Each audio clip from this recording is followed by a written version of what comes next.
生回来做的第一件事就是放下心里爱了15年的女人，只因上一世他和他弟弟联手把我推向悬崖。可这一次命运却不相同了，我选择了将林希梦作为联姻对象。和他心与心的交流后，我才发现他才应该是我最初爱的人。真好，我抱住了这个让我心心念念的女孩。这个拥抱跨越了2世，但总算还来得及。万家豪，你真的要选择林希梦当联姻对象吗？电话那边妈妈的声音很担忧，我毫不犹豫的点头。我不会傻到这辈子还选择林元好当女朋友的。上辈子的我一直跟在林元好后面，像个小跟班一样，从15岁到25岁，再到30岁，整整15年的时光，终于把人追到手了。可婚后，我们还不如陌生人，除了在外人面前装样子，他连一句多余的话都不会跟我说。我原本以为他就是这样冷淡的人，可临死前才知道，他早就把自己的心交给了另外一个人，林之眼。他们2个从小一起长大，青梅竹马。林之眼的爸妈死后就被带回林家抚养，我原以为他们只是感情好，却没想到会好到一张床上。妈妈还在唠叨，我听说林希梦性子冷淡，午不热，而且希梦性子冷淡，午不热，而且你不是喜欢袁好的吗？妈妈，人都会变的，这辈子万一我只喜欢自己呢？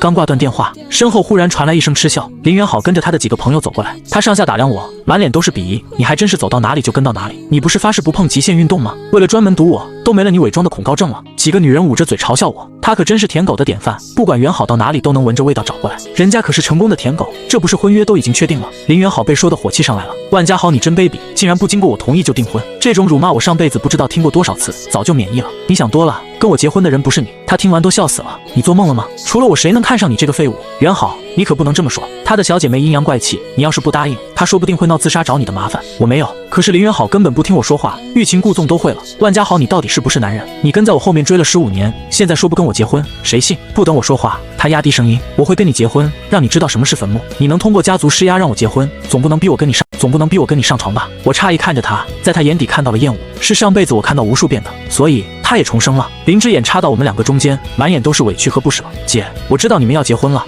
他声音都颤抖了，我会祝福你们的。说完闷头跑了出去。林元好二话不说打了我一巴掌，如果他有事，你就等死吧。我顶着通红的巴掌印去前台办了手续。林元好想多了，我今天只是来体验蹦极的，我只是很想知道这种极限运动到底有什么好玩的。上辈子林元好就总是玩这些，攀岩、跳伞、蹦极，甚至是滑翔，而我为了追林元好也想去练，可总是克服不了心里的难关，因此不知道被嘲笑了多少次。每次林元好都会当着我的面跟林之眼一块讨论怎么玩比较刺激，完全无视我的存在。我刚办好手续，林元好就带着林之眼回来了，只一眼我就看到了他的脖子上满是红痕，而他的眼睛更是亮晶晶的，风情万种。几个人看着我，等着我发火。上辈子我一定会大发雷霆，说他不能这样对我，我才是她老公。可现在我只是神色坦然地从2个人身边经过。林元好下意识把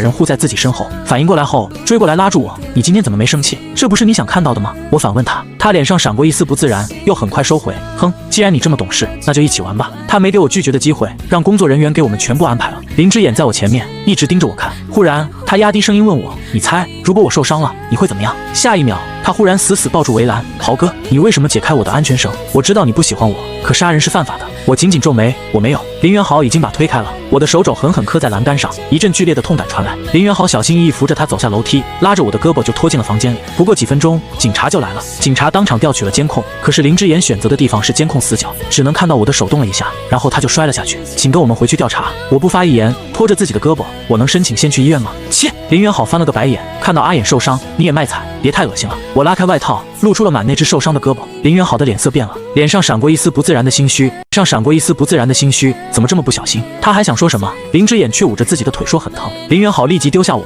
把人送上了来接我的救护车。你就是胳膊受点伤，自己去警局处理就行。我被带去警局问话，警区找了很多个监控，终于找到了直接证据。我的手从始至终都没有碰到林之眼。从警局出来的时候已经半夜了，我踏着满天星光回到家里，意外见到了林元好，还有林之眼。他过来跟我道歉，说自己当时看错了，可背着林元好，他压低声音，你看这辈子他还是没选你。我愣住了，林之眼竟然也重生了，怪不得他知道我要跟林元好结婚也不着急，原来是早就知道林元好的心在他身上。我客气的请2个人离开我家。林元好原本就不好看的脸色越发阴沉，万家豪，你别给脸不要脸，我愿意来道歉，你应该感恩戴德。你别忘记了，只要我不松口，你就别想跟我结婚。他见我不说话，以为我害怕了，冷哼一声，命令一样开口，你现在给警局打电话，就说一切都是误会，让他们不要来找阿眼。我头也不回往楼上走，让阿姨送客。林元好从未见过我这样，愣在原地。被人请出去后，才对着大门骂了一句不知好歹。第2天，我妈请了最好的医生来给我包扎。我百无聊赖地刷着手机打发时间，却看到林之眼更新了朋友圈。原来这就是撕画的乐趣吗？谢谢姐姐让我体验一把。照片里，她坐在我的画室中间，手里的画被撕成了好几片，就连她的身后也全全都是碎片。我推开医生往楼上跑，顶楼是我的画室。我疯了一样推开门，看到自己几年的心血毁于一旦，血液上涌，我差点没站稳。林元好，这是我的地方，谁让你进来的？林之眼急忙从地上爬起来，站到林元好的前面，不准你伤害他。他起身的时候，脚踩在我刚画完的一幅画上，那是我准备送给林希梦的礼物。我疯了一样推开他，这是我。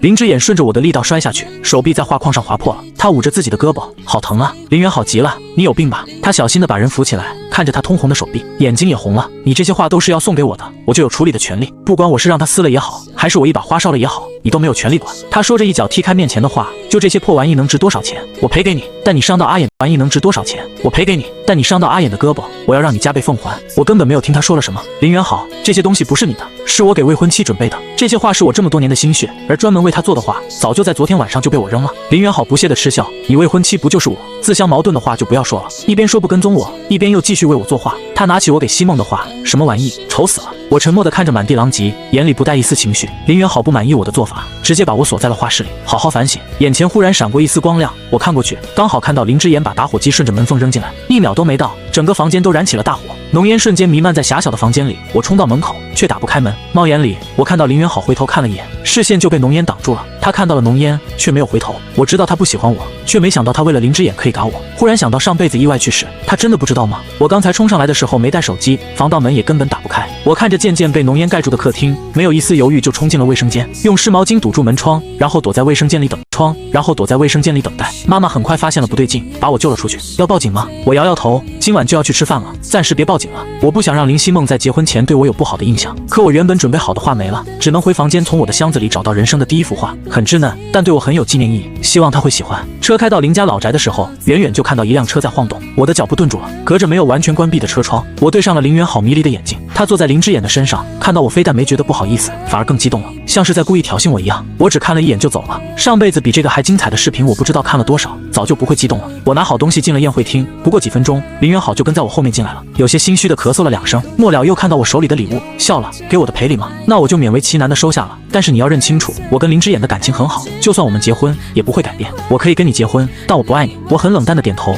没事的。他嘴角勾起，正要说话，却被我打断了。我抽回自己的礼物，我也不喜欢你。他烦躁地整理了自己的头发，不管是上辈，我只会爱林之眼一个人，没有他，我的人生是不完整的。我从不知道他是这么恶心的人，不想再跟他有任何交集。我走到主桌准备坐下，我刚要坐下就被林元好大力拉开。你怎么这么不知礼数？他的声音很大，周围的人都看了过来，一点家教都没有。这里是长辈和家主坐的位置，你跟我去后面。他强硬的要拉着我去侧边的位置坐下。忽然，一只纤细的手握住他的手腕，微微使劲，林元好的额角就全都是冷汗。林希梦甩开他的手，接过助理的手帕擦了后扔到地上。你的家教呢？林元好在我面前多得意，在林希梦面前就有多卑微。他甚至不敢跟希梦对视，低着头低低叫了一声堂姐好。林希梦微微抬手，你跟别人一样叫我的林总比较好。是林总。你刚才大呼小叫做什么？如果觉得这里坐不下你，可以自己换地方。是因为他。林元好指着我的鼻子像想告状，却把话又咽了回去。因为林希梦的眼神算不上和善，而且林之眼竟然进来了。按道理来说，他只是林元好的爸妈资助的贫困生，给他一个灵性，也只是为了办入学手续方便。这种级别的聚会他是没有资格参加的。以前林元好的爸妈不说，是因为觉得他的身世可怜。林之眼进来后很尴尬的跟林元好的爸妈打招呼，只换来一个冷脸。谁让他来的？林元好把人护在自己身后，他怎么也算你的半个儿子，为什么不能来？你如果不让他参加，我也不参加了。从始至终，林之言只是安静地站在林元好身边，氛围不是很对。我看了林希梦一眼，正对上他深邃的眸子，那是一双丹凤眼，很好看，只是我看不懂他眼睛里的情绪。下一秒，他移开视线，很自然地把我拉到他身边坐下。时间差不多了，开始吧。没人会反驳他的话，服务生也上前揭开盖子。林希梦很熟练地帮我夹菜，这个荔枝虾球是你爱吃的，还有鹅肝，特意让厨师按照你的喜好做的，你尝尝。我有些不安，而林元好终于忍不住了，看到林希梦对我的喜好一清二楚，他的脸色越发阴沉，抓起我放在桌子上的手就要拽我起来。我们的位置在后面，林希梦把筷子放到桌子上，只看了他一眼，他恨恨地松开我的手，去了自己的位置坐下。整顿饭，他的视线都一直在我和林希梦的身上。林之言几次想要获得他的关注，都以失败告终。姐，这是你喜欢吃的菜。林元好看都没看，你自己吃。饭吃的差不多的时候，几位长辈开始商量婚期，我安静坐在旁边听着，就好像这不是我的婚礼一样。手机忽然震动，我打开看了一眼，林元好发的，你记住我刚才跟你说的话。当然了，我现在觉得住在一起挺好的，咱们3个把日子过好了，比什么都强。除此之外，还有他的自拍，我觉得十分辣眼睛，直接把手机扔到了桌上。林希梦看到了，脸当即黑了。来人，把不相干的人请出去！看得我眼睛疼。众人的视线都落到林之眼身上，他的脸涨红了。一个大男人做出委屈的表情，竟然丝毫不违和。林元好见状转移了话题，爸妈，还是先说结婚的事，时间我没要求，看万家豪的。他期待地看着我，我避开了视线。林父咳嗽了一声，阻止他继续说。希梦，你觉得呢？希梦握住我的手，我觉得都很好，只要万家豪喜欢，明天结婚都来得及。林元好看到了交握的双手，猛然站起身，你们干什么？我还在这里呢，你们竟然敢当众做这么不要脸的事！林父冷脸呵斥他，你在胡说八道什么？他们本来就要说八道什么？他们本来就要结婚了，握手哪里是不要脸？林元好愣了一秒，视线不断在我和林希梦的身上来回转，最后勉强扯出一丝笑容，你们在说什么？跟万家豪结婚的人不是我吗？万家豪，你追了我那么多年，我可是才答应你要结婚的，你是不是疯了？竟然敢背叛我！唯独林希梦，她非常认真地重复了一遍，万家豪要娶的人是我，懂吗？不可能，他绝对不可能娶你的。林元好看向我，眼神里难得带了恳求，他们说的都是假的，你告诉我，他们说的都是假的。我没有义务回答他的问题，自顾自低头喝水，被人彻底忽略。林元好完全接受不了，我看着他的样子，忽然觉得很好笑。后来有一次，他因为着急去跟林之眼约会，惹恼了他妈妈。他妈妈心脏病发抢救的时候，他正在跟林之眼缠绵，我打了他无数个电话，都被挂断了。最后一通电话，他竟然都没有停下动作。满意你听到的吗？你如果再联系我，可以直接打视频。我的心彻底死了。第二天他妈妈去世，他却怪我没有告诉他，联合林之眼把我从悬崖上推下去了。我掉下去的时候，看着他们握在一起的手，失去了意识。现在轮到他用这种渴望的眼神看着我了。林之眼很不喜欢他看我的眼神，姐，你别看他了。他压低声音，你们不结婚，我们不就可以？闭嘴！林元好呵斥他，你懂什么？林之眼确实不太懂，只能讨好的给他倒水，却不小心撞到了桌角，开水洒了一身。林之眼的脸瞬间扭曲，但是却不敢叫一句。林之眼恨不得把我吃了。他眼睛转了一圈，忽然问道，豪哥，你当初追元豪姐的时候，给他送了很多话，今天没给林总准备吗？我心里一惊，连一个眼神都不想给他，小声跟林希梦解释，我以前确实喜欢过他，但那时候我越着急越解释不清楚，急得满头大汗。林希梦笑着安抚我知道的，毕竟谁都有眼瞎的时候。林元豪以为这话是在点我，嘴角带着笑意盯着我看。万家豪，人要为自己的选择负责，你也听到林总说的了，不要瞎了眼。林希梦瞥了他一眼，我说的是你。万家豪这么好的男人你都主动放弃，竟然找身边那个。他一时找不到好的形容词，垃圾堆里挑男人，你真给林家丢人。我忍不住低笑，已经许久没有过的轻松心情，让我也想试一下打脸。我让管家把我刚才带来的东西拿过来，这是我第一次学画画之后的成果，虽然很稚嫩，但它对我的意义不一样。希梦，我用自己的全部跟你求婚，你愿意吗？他看着我手里的画，半天都没有开口，默然，眼圈微微红了一圈。当然。林元好砰的一声推开自己的椅子，转身就往外走。林父恨不得把人拽回来打一顿。宴会最后，我光是说谢谢2个字都累了，林希梦却一直维持最美的微笑，不是那种虚假的应酬，而是发自心底的笑。她很愿意跟我结婚。晚饭快结束的时候，我想先离开，但是希梦没让我走。她小心举起手里的画问我，你还记得这是为了什么而画的吗？我当然记得。高一的时候，我被人欺负，要把我从围墙上推下去，是一个女生从后面跳上围墙，先把我小心救下去，又把那几个人收拾了一顿。我知道林元好救了我，我应该谢谢他的。可是我上辈子已经为了感谢搭上了自己的命，到死我都想不明白，那个曾经救了我的善良女生去了哪里？她对一个陌生人都能那么好，为什么对我的时候总是不耐烦，甚至当着我的面跟林之眼？林希梦皱眉看着我，常年上位者的压迫让我不敢跟他对视，他却忽然笑了，你很怕我？林家的家主是个女人，一开始很多人都不服气，但林希梦只用了3年就把反对的声音都消除了。谁都知道她的铁血手腕和雷厉风行，所以我没说话。她忽然弯腰凑到我面前，我在你面前不是林总，是希梦。我不知道你为什么会以为是林元好救了你。她把自己的胳膊放到我面前，那天晚上我救你的时候被树枝划破了，现在还留着疤痕。我彻底愣住了，看着她胳膊上的伤疤没有任何反应，一直以来坚定的想法在瞬间崩塌。原来是她，幸好是她。我轻轻握住她的胳膊，纤细的胳膊像是轻轻一碰就会碎。疼吗？疼。她撒娇一样跟我说，所以结婚以后我能享受老公的服务吗？只要你想。我定定地看着她的眼睛，我都会答应你。从来都不是我不好，而是爱我的人还没有出现。那天的晚宴之后，我经常会跟她见面、吃饭、看电影、逛街，就像所有普通的情侣一样。她在工作的时候很强势，说一不二，可是在我面前完全像变了一个人，会撒娇要吃火锅，大半夜拉我去看午夜场恐怖片。虽然全程害怕地躲在我的胸口，却没有说离开。这天我去她公司楼下等她，今天要去试婚纱，手机忽然不停地探出消息，万家豪，恭喜你终于追上了元好，也算转正了，婚礼我一定准时到。没想到你真的能追上他，挺厉害，我服了。我急忙把林元好从黑名单拉出来，才看到他置顶的朋友圈是和我婚纱照。屁的，我准备好嫁给你了，万家豪。他的朋友圈很快引起轩然大波，上了几次热搜。我登录自己很久没用的账号，发表了声明，我跟林元好没有任何关系，我的结婚对象也不是他。如果对方继续造谣，我会保留追诉的权利。我是个还算有名的画家，粉丝也有近千万。有人顺着我的声明找到了林元好的，纷纷喊他出来道歉。我给他点了赞，因为确实没有好下场。当晚，他被他爸妈压着来跟我道歉，他们在门外敲了很久的门。林希梦说，如果你不想见他们，就不用管。我确实不想见，但是第二天天我就看到了他在我家门口跪求原谅，被雨淋雨了送医的消息。林元好看着疯狂上涨的热搜，就好像掌控了流量密码。毕竟谁都想看豪门恩怨，所以他在病房里开了直播哭诉：万家豪，我知道错了，你不能因为生我的家豪，我知道错了，你不能因为生我的气就选择跟我堂姐结婚，这对他和我都不公平。以前我或许忽略你，让你觉得不被重视，可我已经知道错了，你原谅我好吗？我发誓这辈子都只爱你一个人。他声泪俱下的直播博得了很多人的好感，只是忽略又不是触犯天条了，至于吗？西梦看到了消息，当天就把林元好的所有职位都停了，就连他的财产也全部冻结了。林元好的爸妈两眼一黑，直接把人带回来关了起来，断网，断了跟林之眼的一切联系。林之眼原本打算的很好，只要我跟林元好的婚约解除，他就可以上位了。当天我就把他跟林元好在停车场做的事全部都发到了网上，还有我家着火的时候他扔打火机的画面。他或许没想到，我为了保护自己的话，从改造好的第一天就装了监控，警察冲进他的家里把人带走了，同时被带走的还有林元好。林元好说自己无辜的，给我打电话让我出去谅解书。我那时候只是生气，你怎么能忽略我？你从来都不会忽略我的。万家豪，为什么事情会跟之前不一样？你到底哪里变了？我没有回答他的问题，从他要我死的时候，事情就已经不一样了。往后的一切不过是火山上的雪，一触即化。但我还是低估了他爸妈的手段，竟然能把人捞出来。西梦知道后很生气，可是家里长辈纷纷施压，让他不要意气用事，因为林元好是林家的人，他不好，林家也会受影响。林西梦当时没说什么，第二天召开董事会，直接公布了林元好的罪状和林父林母贪污的证据。我不送你们进去，不是心软，只是不想留下画饼让你们对付万家豪，但再有一次，我让你们吃不了兜着走。他冷眼看着被保安赶出去的几个人，给我安排了几个保镖。我从没享受过被人这么关心，很不习惯，没必要吧？我也不经常出门，可你上次在家里就差点出事。他一阵后怕，我当时听到你出事的消息，恨不得立刻就把他们几个人处理了。现在也不晚，我抱住他，我好幸运，竟然能遇到你。之后2个月，我每天都在忙婚礼，几乎没有时间关注别的事。直到这天，我送了一批物资去孤儿院，才出大门就被人拦住了。一个衣着破烂的男人挡在我的面前，我花了2分钟才认出来那个人是谁。林之眼，你怎么在这里？我戒备地跟他拉开距离。林之眼猩红着眼睛，说话的时候嘴角不受控制的抽动。如果不是你，他怎么会跟我分手？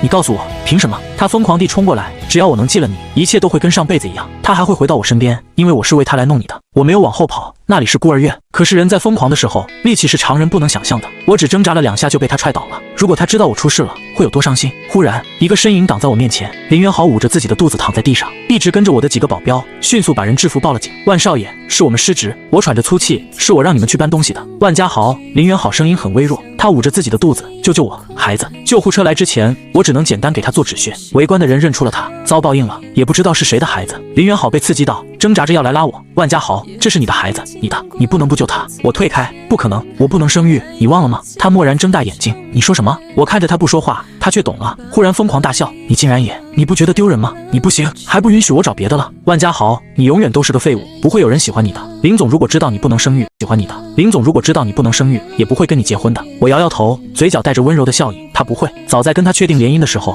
我就已经说了。他说，如果我不能怀孕，你也会离开我吗？当然不会。那我为什么要离开你？他的坚定吹散了我心里多年的阴影。我看垃圾一样看着林元好和林之眼，他比你们都好。人对社会的贡献中，生育只是很小的一部分。西梦匆匆赶到，确定我没问题后才放下心。他怒视2个人，他资助了很多贫困生，建了2个孤儿院。他做的是你们这辈子都赶不上的。不过你们没有机会思考这么高深的道理了，因为影响恶劣。虽然林元好救了回来，可他以后都不能生孩子了。他住院的时候我去看过他，看到我出现，他很高兴。万家豪，你原谅我了吗？你看我们现在都不能生孩子了，是不是可以在一起了？我不答反问，你根本不喜欢我，为什么一定要跟我结婚？上辈子他明明有机会拒绝的，可他答应了。林元好避开我的视线，很心虚的辩解，因为我不相信你会变心，你明明是爱的，为什么忽然不爱了？我知道我做过对不起你的事情，但是我已经改了，你还想让我怎么样？他情绪激动的从病床上下来，万家豪，跟我结婚吧，没了林之眼，我们可以很幸福的。你做梦。我轻轻开口，林元好，你上辈子记了我的时候，没想过我们会重生吗？我没有。他不愿意承认，是林之眼做的，不是我。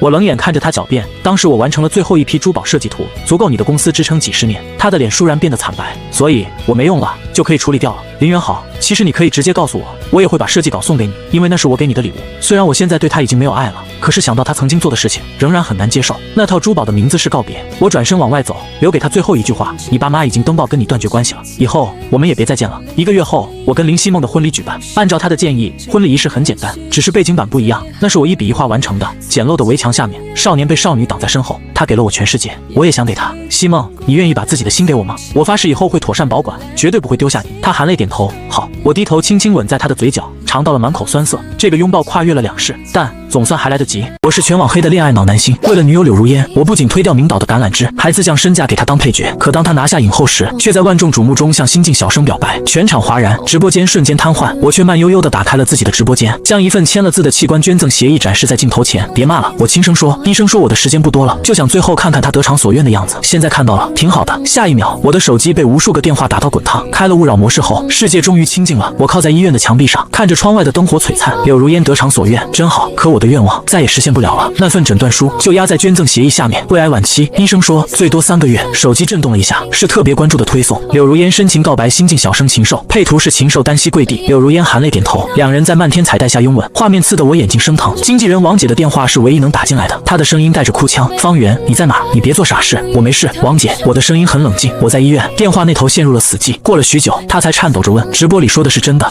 王姐崩溃了，什么时候的事？为什么不告诉我？柳如烟那个贱人知道吗？3个月前确诊的。我蜷缩在椅子上，她不知道，我没告诉她，没必要了。在她心里，我大概只是个可有可无的人。残留在神经里，提醒我眼前这个女人是亲手杀了我的母亲。我躺在冰冷的地板上，意识渐渐模糊，视线开始发花，天花板上昏黄的吊灯变成了2个重影，像爸临终前浑浊的眼睛。我想起上一世的自己，真是可笑的可怜。那时妈也是这样，迷上了一个自称100亿富豪的王总，每天抱着手机聊到半夜，嘴角都快咧到耳根。逢人就说我家老王说了，等我们结婚就给我买别墅。我看着他那副样子，心里发慌，苦口婆心的劝他，妈，网上的骗子多，你别信，他要是真有钱，怎么会连面都不敢跟我们见？他不听，反而指着我的鼻子骂，你懂什么？你就是嫉妒我，嫉妒我能过上好日子，你就是想一辈子赖在家里吸我和你弟的血。弟弟江超也帮着他，瘫在沙发上打游戏，头都不抬的附和，姐，你别挡着妈享福行不行？妈要是嫁去豪门，我就能换最新的游戏机了，到时候也给你玩2下。我看着这对母子，心一点点沉下去。我偷偷找了私家侦探，花光了自己攒了半年的实习工资。侦探把资料给我的时候，还叹了口气，小姑娘，你妈这是碰上老手了，这人叫王二狗，初中都没毕业，欠了几十万高利贷，专骗你妈这种想嫁豪门的女人。我拿着资料回家，想让妈看清真相，可她连看都没看，就一把撕了个粉碎，碎片落在我脸上，划得7个生疼。你就是见不得我好，我告诉你，我跟老王是真心相爱的，你别想拆散我们。我绝望之下报了警，警察上门的时候，王二狗正在跟妈商量，先拿你家房子做抵押，我周转一下就还你。骗局当场败露，可妈非但没感谢我，反而把所有的恨都算在了我头上。她坐在地上哭，骂我毁了她的人生，非但没感谢我，反而把所有的恨都算在了我头上。他坐在地上哭，骂我毁了他的人生，让他一辈子抬不起头。后来他听说隔壁李阿姨嫁了个香港富商，搬去了高档小区，精神彻底崩溃了。那天他特意熬了我最喜欢的菌菇汤，我还以为他想通了，结果喝下去没几分钟就开始肚子疼。意识的最后一刻，我盯着天花板上的吊灯，只有一个念头：如果能重来一次，我再也不会拦着他了。他想跳火坑，我就亲手把他推下去，让他自己去看看他梦寐以求的豪门究竟是个什么样的地狱。鼻腔里突然钻进一股熟悉的香味，是酱油炒饭的味道，带着点葱花的清香。这是妈最常做的早饭。以前我上学的时候，她每天早上6点就起来炒，说外面的早饭不干净。小何，快起来，妈跟你说个事。妈的声音从客厅传来，带着一丝压抑不住的兴奋，还有点紧张，尾音都飘了起来。你陈叔叔说今天约我见面，你快来帮妈参考参考，这件衣服怎么样？他最喜欢女人穿红色的了。我猛地睁开眼，心脏咚咚的跳，快得要撞碎肋骨。眼前是我住了20多年的卧室，墙上还贴着大学时追的偶像海报，边角都卷了起来。书桌上堆着我的专业课本，最上面那本经济法还夹着我上次没看完的书签。窗帘是浅蓝色的，阳光透过缝隙照进来，在地板上投下一道细长的光带。我掀开被子，赤脚踩在地板上，冰凉的触感让我瞬间清醒，这不是梦。我走到书桌前，拿起桌上的日历，红色的马克笔在今天的日期上画了个圈，旁边还写着2个小字：建陈。今天是妈第一次去见陈建军的日子，我回来了，我真的重生了。我妈刘云是个很漂亮的女人，哪怕今年已经47了，眼角有了细纹。生了，我妈刘云是个很漂亮的女人，哪怕今年已经47了，眼角有了细纹，皮肤也不如年轻时紧致，可只要化上妆，再穿上合身的衣服，走在街上还是能引来不少回头率。她总说自己命不好，嫁了我爸那个没本事的，耽误了她的好年华。我爸江建国是中学语文老师，一辈子勤勤恳恳，每天早出晚归，批改作业到深夜是常事。他话不多，却很疼我。小时候我发烧，他能抱着我在医院走廊坐一整夜，第2天还照样去上课。可在我妈嘴里，他就是个窝囊废，没出息的，连带着我也成了他实现豪门梦的绊脚石。我记得小时候有一次爸得了优秀教师的奖状，兴高采烈的拿回家里，想让妈高兴高兴。妈正在镜子前试新买的裙子，瞥了一眼奖状，嗤笑一声：优秀教师能当饭吃，能给我买金项链吗？你看隔壁张老师的老公，人家是老板，上个月刚给张老师买了个钻戒，你再看看你，就只会拿这些破纸片子回来。爸的脸瞬间红了，捏着奖状的手都在抖，最后默默地把奖状贴在了书房最里面的墙上，再也没提过。3年前爸积劳成疾，查出了肝癌晚期，医生说要是用进口药，或许能多活半年，可进口药贵，1个月就要3万多。我妈一听就炸了，坐在医院走廊里哭天抢地，3万多，抢钱呢？他这病就是个无底洞，花再多钱也治不好。难道要为了一个将死之人，把你弟弟的未来都搭进去吗？超超还没娶媳妇，还要买房子呢。我跪在他面前，眼泪止不住的流，抓着他的裤腿求他，妈，求你了，救救爸爸！我以后挣钱了都还给你，我不读书了，我去打工行不行？他一脚把我踹开，眼神冷得像冰，你还给你，我不读书了，我去打工行不行？他一脚把我踹开，眼神冷得像冰，你少跟我来这套！我告诉你，钱是给超超留的，谁也不能动。最后爸是在医院的走廊里走的。那天我去给他送粥，刚走到病房门口，就看到他从床上摔了下来，手还指着家里的方向，嘴里念叨着小何奖状。我冲过去抱住他，他的身体已经凉了，眼睛还睁着，像是没放心下我。爸走后，学校给了20万抚恤金，还有一套学区房，那是爸用了一辈子积蓄买的，说以后给我当嫁妆。可这些全都成了我妈和我弟的囊中之物。我妈把抚恤金存进了自己的银行卡，房产证也改成了他的名字，还跟我说，你一个女孩子以后总是要嫁人的，要房子干什么？不如留给你弟，以后他好给你养老。我看着他，心里像被针扎一样疼，却什么也没说。从那天起，我在这个家里就像个多余的外人。小何，发什么呆呢？快来帮妈看看！刘云的声音从客厅传来，把我从回忆里拉了回来。我深吸一口气，压下心头翻涌的恨意，用袖子擦了擦眼角，不能让他看出破绽。这一世，我要慢慢来。我换上一副乖巧的笑容，拉开房门走了出去。客厅里，刘云正对着穿衣镜转圈，身上穿的是一件大红色的紧身连衣裙，领口开得很低，露出她特意垫了胸垫的丰满，裙摆刚到大腿根，走动时能看到她膝盖上的赘肉。她还特意烫了头发，卷得像方便面，脸上涂着厚厚的粉底，口红是正红色，涂得有些出界，像刚喝了血。妈，你这衣服真好看！我走过去，故意睁大眼睛，露出惊喜的表情，跟仙女似的，比电视里的明星还漂亮。刘云被我夸的眼睛都眯成了一条缝，抬手摸了摸女士的，比电视里的明星还漂亮。刘云被我夸的眼睛都眯成了一条缝，抬手摸了摸头发，又扯了扯裙摆，语气里满是得意。真的没骗吗？你陈叔叔也会喜欢吗？当然会。我凑过去，亲昵地帮他理了理裙摆上的褶皱，手指碰到他冰凉的皮肤，我强忍着恶心，继续说，妈，你这么漂亮，哪个男人看了不心动啊？那个陈叔叔能约到你，是他的福气，他要是不喜欢你，那就是他瞎了眼。上一世我就是在这里跟他吵了起来，我说，妈，这衣服太暴露了，不像你的风格，别穿了。结果他当场就炸了，指着我的鼻子骂，你懂什么？男人就喜欢这个，你就是嫉妒我，怕我找了有钱的，以后不养你了。我告诉你，我要是嫁去陈家，第一个就把你赶出去。这一世我学乖了，他想跳火坑，我不仅不拦着，还要在后面推他一把，让他摔得更惨。刘云被我哄得眉开眼笑，又从衣柜里翻出好几套衣服，一件一件的试，有紫色的吊带裙，有金色的亮片上衣，还有一件绿色的旗袍，穿在他身上像棵圣诞树。我都一给出中肯的建议，妈，这件紫色的显白，不过红色更衬你气质，金色的太亮了。陈叔叔要是喜欢低调的，可能会觉得有点晃眼。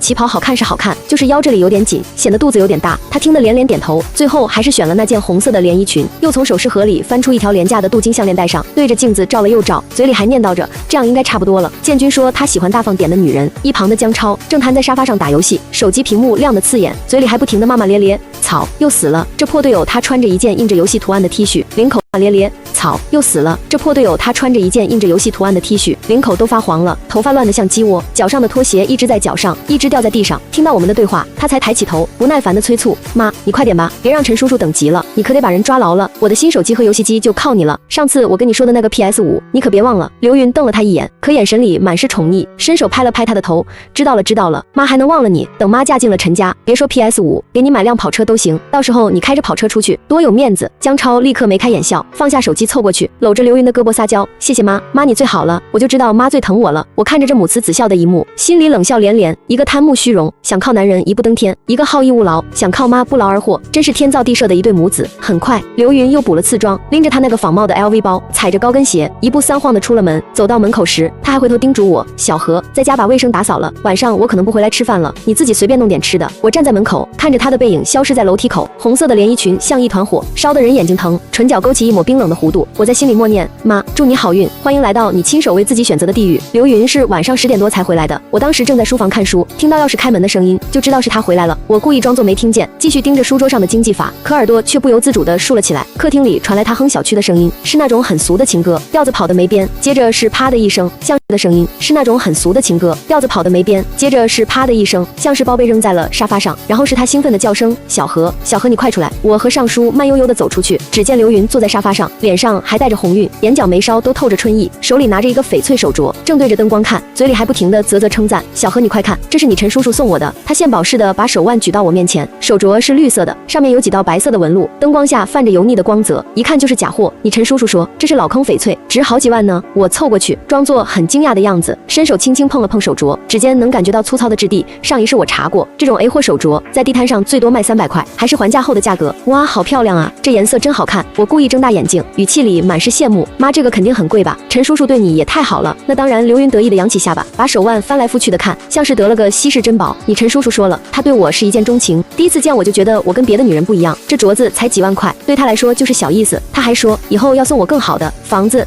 车子，只要我喜欢，什么都给我买。我心里冷笑，面上却装作更羡慕的样子。那太好了，妈，你这下可算找到真爱了，以后我和弟弟就能跟着你享福了。我的话正好说到了刘云的心坎里，他笑得合不拢嘴，伸手拍了拍我的手，那是自然。等妈嫁过去，就让你陈叔叔给你安排个好工作，坐办公室，风吹不着，雨淋不着，让你弟弟也进他的公司当个经理，月薪几万块，咱们一家人以后。让你弟弟也进他的公司当个经理，月薪几万块，咱们一家人以后就都是人上人了。躺在沙发上打游戏的江超听到月薪几万块，立刻放下手机，一咕噜爬起来，凑到刘云身边，眼睛都亮了。妈，真的吗？我能当经理？那工资是不是很高？我能买最新的游戏机吗？还能买限量版的球鞋吗？当然能。刘云大手一挥，仿佛自己已经成了陈家的少奶奶。你想要什么，妈都给你买。以后咱们家有的是钱。江超立刻欢呼起来，抱着刘云的脖子亲了一口。谢谢妈，妈你真是我的好妈妈。我看着他们俩兴奋的样子，心里只有冷漠。爸才走了不到1年，尸骨未寒，他就急着找下家，甚至还想靠别的男人给弟弟谋前程，把爸的心血抛到九霄云外。哦，对了，这一世我得阻止他动用爸的抚恤金，那是爸用命换来的钱，是他留给我唯一的念想，绝不能让他拿去讨好那个骗子。接下来的几天，刘云彻底陷入了热恋之中，每天早上起来第一件事就是化妆，然后抱着手机跟陈建军聊天，时不时发出一阵娇羞的笑声，听得人起鸡皮疙瘩。亲爱的，你今天忙不忙呀？建军，我想你了，什么时候再见面呀？你放心，我会好好照顾自己的，你也要注意身体哦。陈建军也很会来事，今天让花店送1束玫瑰，明天让跑腿送1瓶香水，后天又送一个毛绒玩具。那些玫瑰是快蔫了的，香水是冒牌货，毛绒玩具上面还沾着灰。可刘云去当个宝，玫瑰插在花瓶里，天天换水，香水喷得满屋子都是，毛绒玩具放在床头，睡觉都抱着。有一次我路过客厅，听到他跟陈建军打电话，建军，你对我真好，比我以前那个死鬼老公强多了。他这话，建军，你对我真好，比我以前那个死鬼老公强多了。他这辈子都没送过我这么多礼物，就只会拿那些破奖状回来。我脚步一顿，心里像被刀割一样疼。爸的好，他从来都看不见，只记得他的没本事；爸的付出，他从来都不珍惜，只想着靠别人过好日子。很快机会就来了。这天晚上，刘云做了一桌子菜，都是他特意学的硬菜，有可乐鸡翅、红烧肉、糖醋排骨，还开了一瓶红酒。吃饭的时候，他一直看着我，欲言又止，筷子在碗里拨来拨去，没吃几口。我知道正戏要来了。小何妈跟你说个事。他放下筷子，喝了口红酒，脸上露出为难的神色。你陈叔叔过几天生日，我想送他一份像样的礼物，可妈现在手头有点紧。他的话没说完，可意思已经很明显了，他想拿爸的抚恤金。江超立刻接话，嘴里还嚼着排骨，含糊不清地说：姐，不就送个礼物吗？爸不是留了20万抚恤金吗？你先拿出来给妈用，等妈嫁给了陈叔叔，让他给你100万，到时候你想买什么就买什么。又是这套说辞。上一世我就是被这番话激怒，跟他们大吵一架，说那是爸的钱不能动，结果被妈骂了个狗血淋头，说我白眼狼没良心，最后钱还是被他拿走了，买了个假的劳力士给陈建军。这一世我不能再像上一世那样冲动。我放下筷子，脸上露出为难的表情。妈，爸的抚恤金是留给我和弟弟读书以后结婚用的，这是爸的遗愿，我们不能乱动啊。要是爸泉下有知，知道我们把他的钱拿去给别人买礼物，他该多伤心啊。刘云的脸色沉了下来，眉头皱在一起。可你陈叔叔生日，我总不能送个便宜的吧？他那么有钱，送便宜。可你陈叔叔生日，我总不能送个便宜的吧？他那么有钱，送便宜的他肯定看不上，到时候影响我们的感情怎么办？妈，其实我觉得礼物贵不贵重不重要，心意到了就行。我顿了顿，看着他越来越难看的脸色，又加了一句：再说了，男人都喜欢女人为他花心思，而不是花钱。你想啊，陈叔叔什么名牌没见过，你送他一块几十万的表，在他眼里可能也就那样，但你要是亲手给他做点什么，比如织条围巾或者做顿饭，那意义就不一样了，说明你心里有他，他肯定会更感动的。刘云愣住了，眼神里满是疑惑。是吗？亲手做的东西他会喜欢？当然了，我笃定地说，还故意举例子。我同学跟她男朋友谈恋爱，她男朋友是富二代，她生日的时候，她男朋友送了她一个名牌包，可她就给她男朋友织了条围巾，她男朋友感动的都哭了。现在2人都快结婚了，妈，你想啊，陈叔叔要的是你的真心，不是你的钱。江超不乐意了，把筷子往桌上一摔。姐，你怎么这么小气？妈嫁得好，我们不也跟着享福吗？一条破围巾有什么用？陈叔叔肯定看不上。我没理他，只是看着刘云。我知道她这种虚荣的女人，最吃有钱人更看重真心这套说辞，这能满足她的幻想，让她觉得自己不是因为钱才跟陈建军在一起，而是因为爱情。果然，刘云皱着的眉头慢慢舒展开了，嘴里念叨着：小何说的好像也有点道理，亲手做的东西确实更有新意。那我给他织个毛衣吧，冬天快到了，正好能穿。好啊好啊，我立刻拍手称赞。妈，你手那么巧，织出来的毛衣肯定又暖和又好看，陈叔叔穿在身上肯定觉得特别幸福，说不定还会跟他的朋友陈叔叔穿在身上肯定觉得特别幸福，说不定还会跟他的朋友炫耀，说这是我女朋友给我织的，多有面子啊。刘云被我说的心动了，立刻决定行，那我明天就去买毛线，争取在他生日前织好。接下来的一周，刘云果然放弃了逛街购物下午茶，每天在家织毛衣。他买了最贵的羊绒线，是深灰色的，说男人穿灰色显稳重，可他根本不会织毛衣，只会织平针，织了拆，拆了织，手指被针扎出血好几次，贴了创可贴继续织。我坐在书房里看书，能听到客厅里传来的毛线针碰撞的声音，还有他时不时的抱怨，这破毛线怎么这么难织？哎呀，又织错了。我心里毫无波澜。爸在世的时候，冬天那么冷，爸的毛衣穿了好几年，袖口都磨破了，他都没给爸织过一针一线，只会说买一件不就行了。织毛衣多费劲，现在为了一个骗子，倒是愿意花时间织毛衣了。不过能省下爸的10几万抚恤金，这只是第一步，更大的风暴还在后面。陈建军的生日很快就到了，刘云前一天晚上熬到半夜，终于把毛衣织好了。毛衣织得歪歪扭扭，领口织大了，袖子一边长一边短，下摆还参差不齐，可他却当个宝，叠得整整齐齐，放在一个精致的礼品盒里。生日当天，他特意去理发店做了头发，还化了个浓妆，穿了新买的旗袍，是宝蓝色的，上面绣着白色的兰花，领口开得很高，遮住了他脖子上的皱纹。他拎着礼品盒，兴高采烈地出了门。临走前还跟我说：“小何，妈今晚可能回来晚点，你不用等我。”我看着他的背影，心里冷笑，等你回来就该哭了。果然晚上8点多，刘云就回来了。等你回来就该哭了。果然晚上8点多，刘云就回来了。跟早上出门时的兴高采烈不同，他现在像个泄了气的皮球，头发乱了，口红也花了，旗袍上还沾了点油渍，手里的礼品盒也不见了。他一进门就坐在沙发上，双手撑着额头，肩膀一抽一抽的，像是在哭。妈，你怎么回来了？陈叔叔的生日宴结束了吗？我装作关心的样子，走过去递了张纸巾。刘云接过纸巾，擦了擦眼泪，抬起头，眼睛又红又肿，声音带着哭腔：“小何啊，妈今天丢人了，怎么了妈？出什么事了？”我在他身边坐下，语气里满是担忧。刘云吸了吸鼻子，开始哭诉：今天建军带我去见他的朋友，在一个高档餐厅里，他那些朋友的女伴一个个都穿金戴银，珠光宝气的，不是背名牌包就是戴钻戒，说话都带着优越感。我穿这身旗袍，站在他们中间，就像个土包子。他顿了顿，眼泪又流了下来。还有啊，他那些朋友的女伴，胸都那么大，腰那么细，长得还漂亮。建军今天根本就没怎么看我，一直跟那些女伴说话，还给他们夹菜，连我递给他的毛衣，他都只是随便看了一眼，就放在一边了，连打开都没打开。我心里冷笑，面上却露出同情的神色。妈，你别难过，你穿这身旗袍很好看啊，比他们那些穿金戴银的有气质多了。陈叔叔可能就是跟朋友聊得太投入了，没顾上你，你别多想，好看有什么用？刘云烦躁的摆摆手，把旗袍的领口扯了扯。他们穿的都是名牌，我这旗袍才几百块钱，他们肯定在背后笑话我。建军看我的眼神都带着嫌弃，我知道他肯定是觉得我拿不出手，我明白了，他这是被刺激到了。知道他肯定是觉得我拿不出手，我明白了，他这是被刺激到了。上一世也是这样，参加完生日宴回来，他就闹着要去隆胸，说男人都喜欢胸大的女人，还说我要是胸大一点，建军肯定会更喜欢我。我当时极力反对，说身体发肤受之父母，做手术有风险，万一出了事怎么办？结果他骂我见不得他好，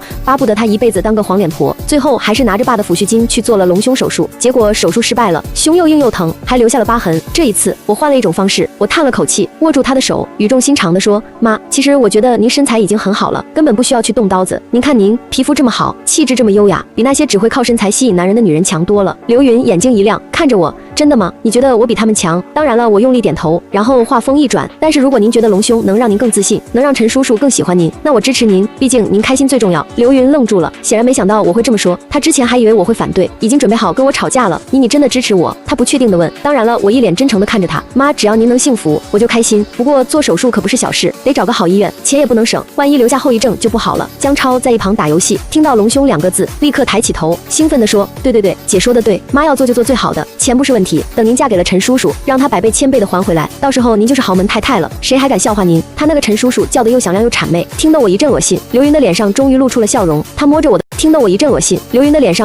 了笑容，他摸着我的头，感动地说：还是我的小何懂事，你放心，妈知道分寸，会找最好的医院的。他所谓的分寸，就是第2天一早就去咨询了城里最贵的整形医院，医院的医生很会忽悠，说我们这里的隆胸手术是进口设备，效果自然，不留疤痕，很多明星都来我们这里做，还说做个假体隆胸，再做个自体脂肪填充，保证您的胸又大又软，男人见了都喜欢。刘云被说的心动了，当场就交了定金，还约了手术时间，就在3天后。他回家的时候，兴高采烈地跟我说：小何，医院我选好了，医生说效果特别好，等我做完手术，建军肯定会对我刮目相看的。我开心地说：太好了妈，到时候您就是最漂亮的。其实我早就猜到他会用爸的抚恤金付手术费，所以在前一天晚上，我已经悄悄地去了银行，凭着爸留下的遗嘱复印件和我的身份证明，办理了资产冻结申请。爸的遗嘱里明确写了，抚恤金由我和江超各得1半，任何一方多动用都需要另一方同意。银行职员告诉我，因为涉及到遗产继承，这笔钱暂时谁也动不了，需要我和江超都到场签字才行。我知道刘云肯定不会跟我商量，只会直接去刷卡，所以当他在医院刷卡失败，气急败坏的打电话质问我时，我一点都不意外。江河，你是不是动了抚恤金的银行卡？电话那头传来他尖锐的叫声，震得我耳朵疼。我在医院刷卡，刷不了，银行说钱被冻结了，是不是你干的？我平静地说，妈，那笔钱有我一半，你花钱之前是不是应该跟我商量一下？商量？我跟你商量什么？他在电话里尖叫，应该跟我商量一下。商量？我跟你商量什么？他在电话里尖叫，我是你妈，我生你养你这么大，用点钱怎么了？江河，你是不是翅膀硬了？敢管我的事了？妈，那是我爸的卖命钱，是爸留给我读书的，你要整容我不反对，但请您用自己的钱。我语气依旧平静，没有丝毫波澜。我的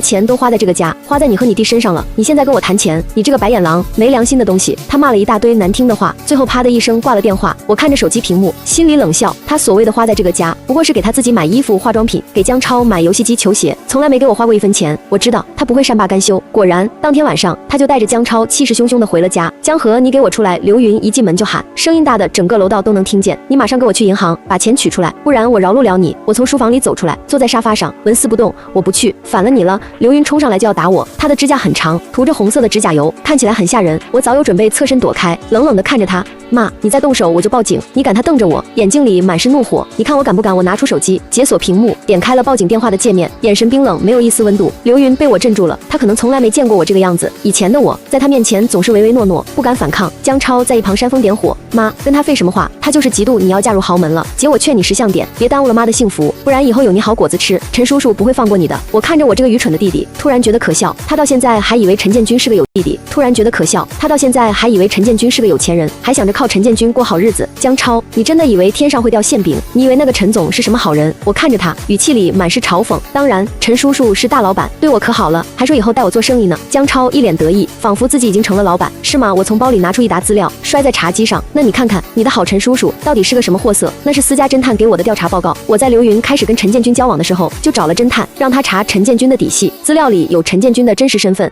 他原名叫王二狗，初中辍学，因为诈骗进过2次监狱，第一次判了2年，第2次判了3年。还有他的债务情况，欠了高利贷30多万，还欠了好几个朋友的钱，加起来有50多万。他所谓的公司不过是在郊区租的一个废弃工厂，连营业执照都没有。还有他跟其他女人的聊天记录，跟对刘云说的话一模一样，都是我喜欢你，以后给你买房子，跟我在一起你就能过上好日子。刘云和江超的脸色在看清资料的那一刻瞬间变得惨白。江超拿起资料，手都在抖，嘴里念叨着，不可能，这不是真的，陈叔叔不是这样的人。刘云则是呆呆地坐在沙发上，眼神空洞，像是被抽走了灵魂。过了好一会儿，他突然尖叫起来，这都是假的，是你伪造的。江河，你安的什么心？你看不得我好是不是？我怎么生了你这么个恶毒的女儿？他冲上来，一把抢过资料，撕得粉碎，碎片落在地上，像一片片白色的雪花。我看着他疯狂的样子，心里只有悲哀。人心若是被看着他疯狂的样子，心里只有悲哀。人心若是被贪欲蒙蔽，就再也看不见真相了。伪造？妈，你觉得我有本事伪造监狱的犯罪记录吗？我看着他，语气冰冷，这些都是私家侦探查出来的，有凭有据。你要是不信，可以自己去派出所查，看看陈建军是不是叫王二狗，是不是坐过牢。刘云的身体僵住了，嘴里还在念叨着，不可能，肯定是你找的侦探骗你。建军不是那样的人，他对我那么好，怎么会是骗子？他不愿意相信，也不敢相信，他已经把所有的希望都寄托在了陈建军身上。一旦陈建军是骗子，他的豪门梦就彻底碎了。江超也回过神来，他看着地上的碎片，又看着我，突然指着我骂道，你就是嫉妒，嫉妒妈找到了幸福，嫉妒陈叔叔要给我买跑车，你故意找个假侦探，伪造这些资料，就是想拆散妈和陈叔叔，你太恶毒了。我看着他们歇斯底里的样子，只觉得一阵无力。上一世我也是这样拿出证据，换来的却是他们的不幸和辱骂。这一世我以为他们会清醒，没想到还是一样。信不信由你们。我站起身，平静地看着他们，我已经仁至义尽了，钱我是不会给的，房子是我爸留下的，你们也别想动。说完，我转身回了房间，反锁了门。门外传来刘云和江超的咒骂声和砸门声。江河，你开门，你这个白眼狼，快把钱交出来。妈，我帮你砸门。我戴上耳机，把音乐开到最大声，充耳不闻。我知道这只是开始，陈建军的债主很快就会找上门来，到时候他们就会知道我说的是不是真的。第2天早上，我收到了私家侦探发来的消息，消息里说陈建军的那些债主已经开始找他的麻烦了。昨天说陈建军的那些债主已经开始找他的麻烦了。昨天晚上还去了他租的废弃工厂，没找到人，把工厂里的东西砸了个稀烂。我看着手机屏幕，嘴角勾起一抹冷笑。时机到了，我换了身衣服，出门去了便利店。我买了一张不记名电话卡，又买了一瓶水，然后找了个没人的角落，把新电话卡装进备用手机里。我翻出侦探给我的债主联系方式，一共3个，都是催债最凶的。我给他们分别发了一条短信，内容很简单，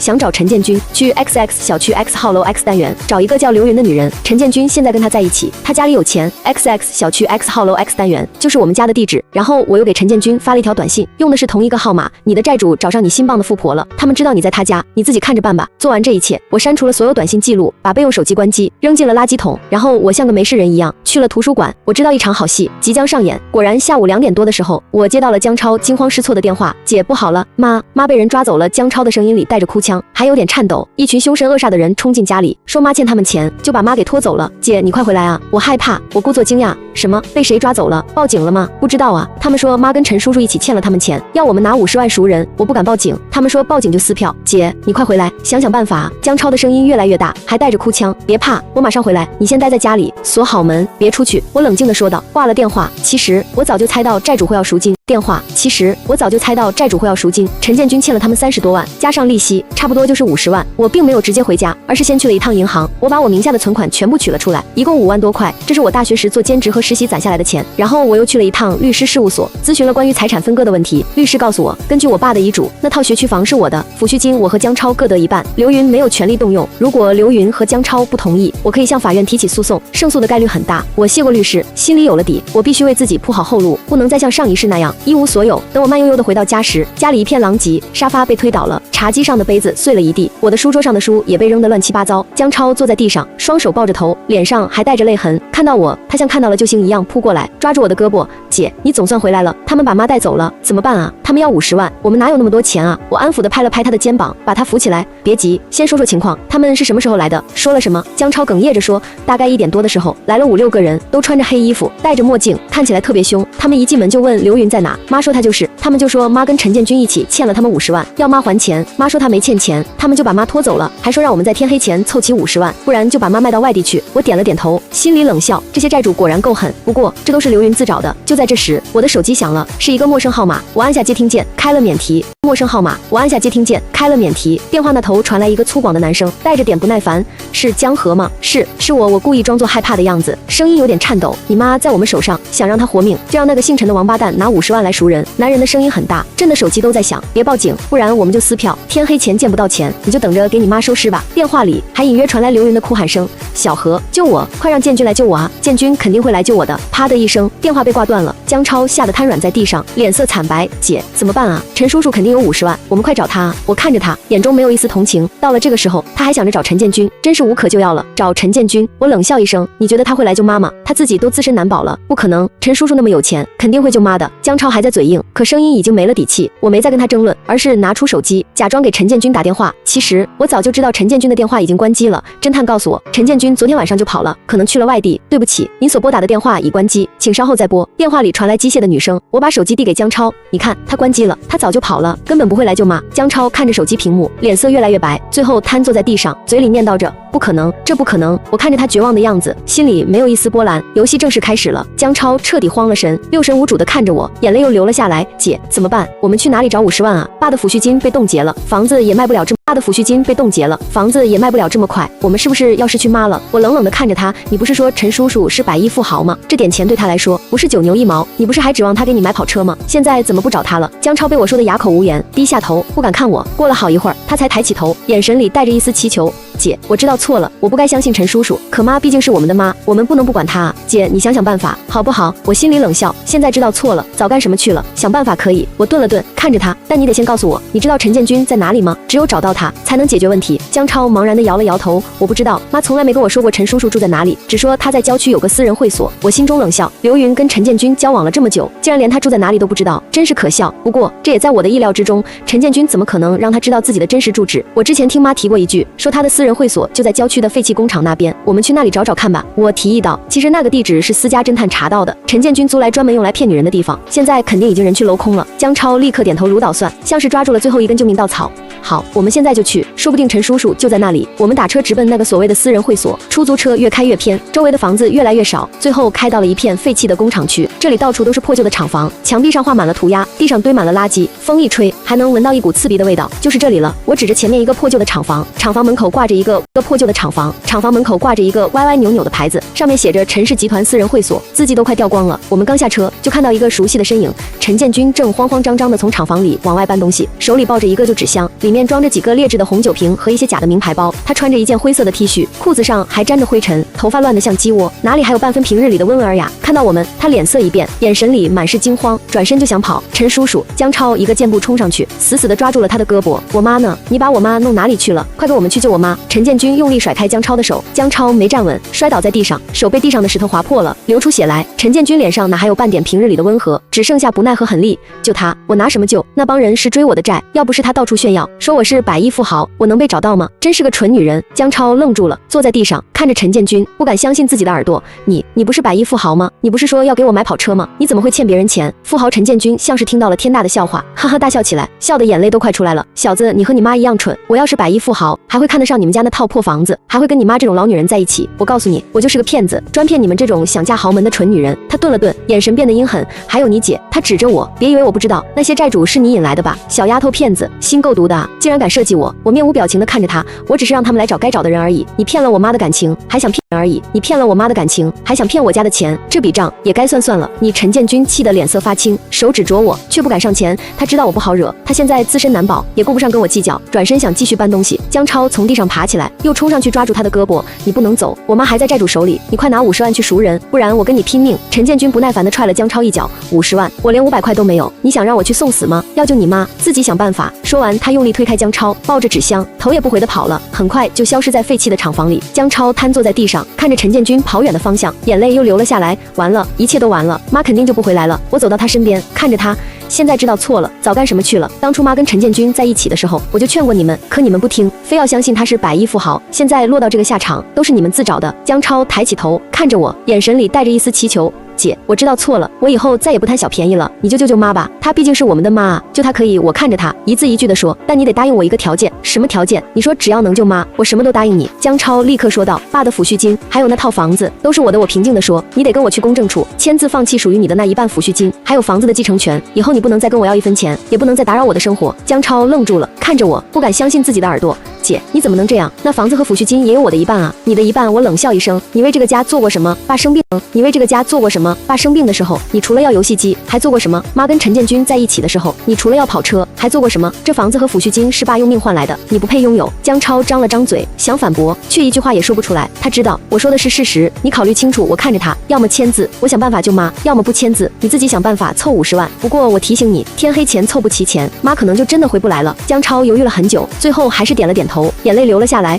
我签字，只要能救妈，我什么都答应你。我拿出早就准备好的放弃继承权的协议，递给江超，签字吧。江超颤抖着拿起笔，在协议上签了自己的名字。我收起协议，满意的点了点头。好，我现在就去想办法救妈。其实我早就想好了办法，那些债主虽然狠，但也怕警察，只要报警，他们肯定会放了妈。不过我不能就这么轻易的救他，我要让他付出代价。我拿出手机，拨通了报警电话。喂，警察同志，我要报警，我妈被人绑架了，他们要50万赎金，还说不付钱就撕票。挂了报警电话，我和江超坐在出租车上往家赶。江超一路上都在哭，嘴里念叨着妈一定要没事。我则靠在车窗上，看着外面飞逝的风景，心里毫无波澜。警察的效率很高，我们刚到家没多久，就接到了警察的电话，说刘云已经被找到了，让我们去派出所接他。我们赶到派出所的时候，刘云正坐在椅子上，头发乱得像鸡窝，衣服上沾着灰尘和污渍，脸上还有几道抓痕，看起来很狼狈。看到我们，他的眼泪立刻流了下来，冲过来想抱我，却被我躲开了。小何，你总算来救妈了，妈还以为再也见不到你了。他哭着说，声音嘶哑。我看着他，语气平静，是警察救了你，不是我。刘云愣了一下，然后又看向江超，江超低下头，不敢看他。警察简单跟我们说了情况，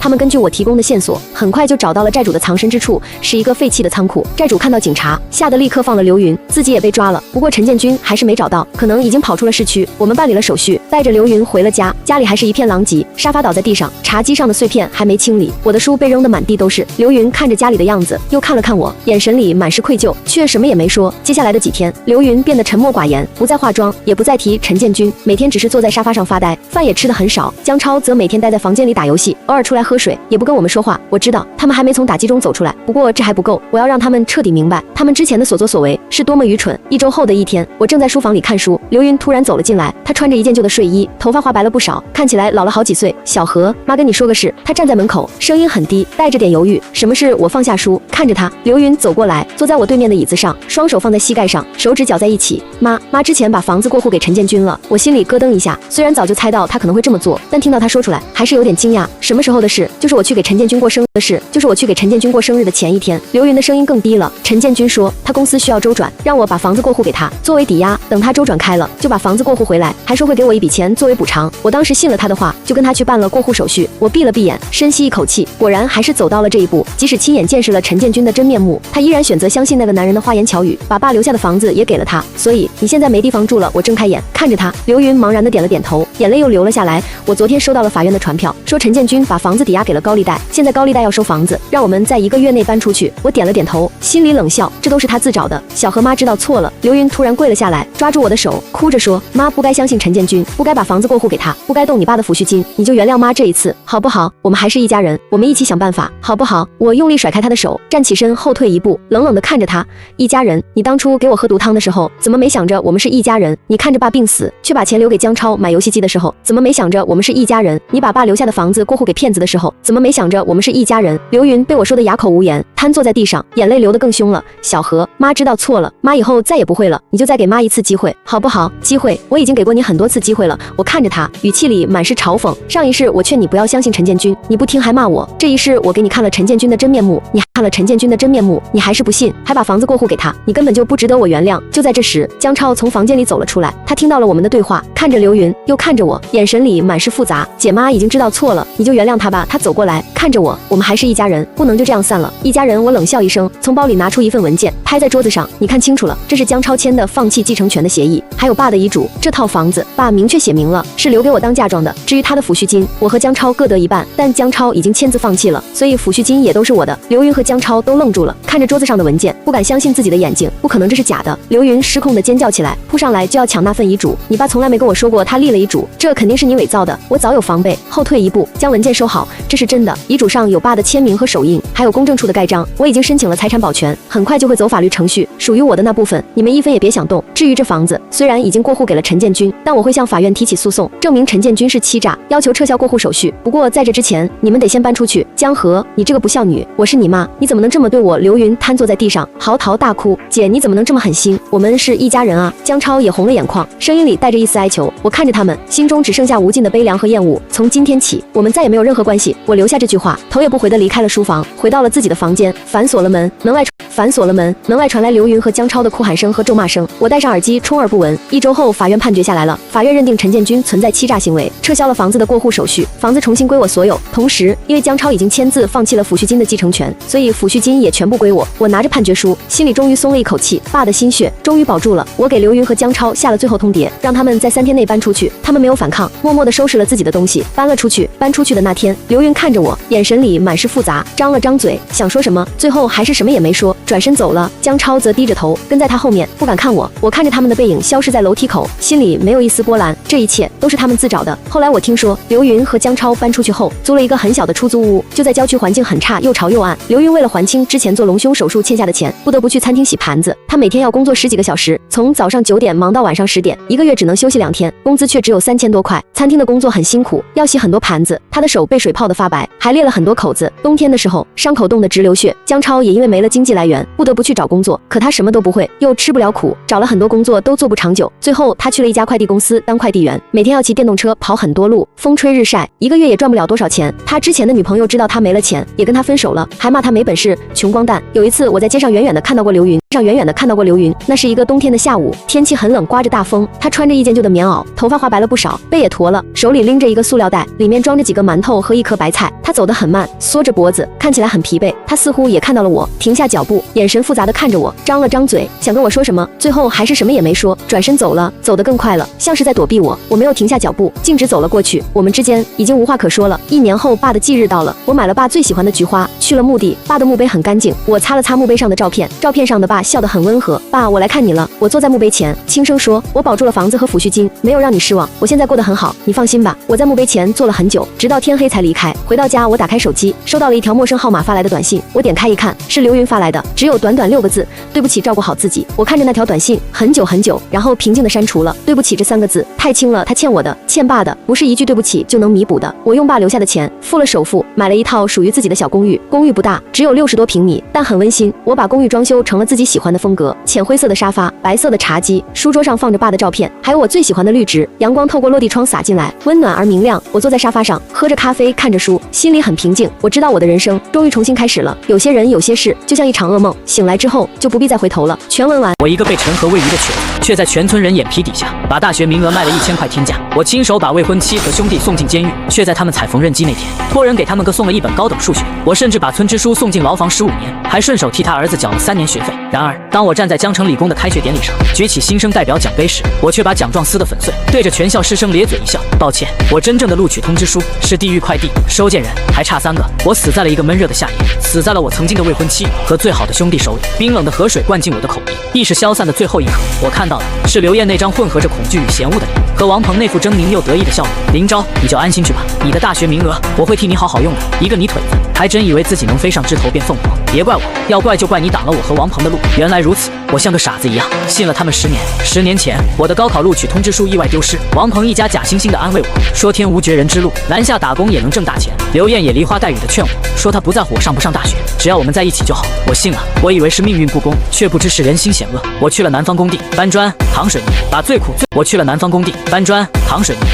最累的活干了个遍，每个月省吃俭用，把大部分工资寄回去给刘艳，盼着早点攒够钱娶她过门。可我等来的却是她和王鹏的结婚请柬。王鹏，我们村支书王富贵的独子，顶替我上了江城理工大学，毕业后分到了市里的好单位，成了人人羡慕的天之骄子。而我在工地上摔断了腿，成了个瘸子，被老板一脚踢开。我不甘心，我拖着残废的身体回到村里，想要一个公道。可村支书王富贵只手遮天，没人敢为我说话。我像一条疯狗，冲到王鹏的单位去闹，却被当成精神病打了出来。直到一个偶然的机会，我从当年送信的邮递员口中得知了当年的真相。我的录取通知书根本没丢，而是被王鹏的母亲孙丽华直接拿走了。我拿着录音去找他们对质，换来的却是被他们绑上石头，沉入冰冷的永定河。10年啊，我被偷走的整个人生就这样成了别人平步青云的垫脚石。我不甘心，如果能重来一次，我一定要让他们血债血偿。剧烈的窒息感猛然消失，我大口喘着气，阳光刺得我睁不开眼，耳边传来母亲熟悉的呼唤：昭啊，发什么愣呢？赶紧的，赵婶家的水缸该挑满了。我猛地睁开眼，映入眼帘的是自家那间破旧的泥坯房，墙上贴着发黄的报纸，屋角挂着几串干瘪的玉米，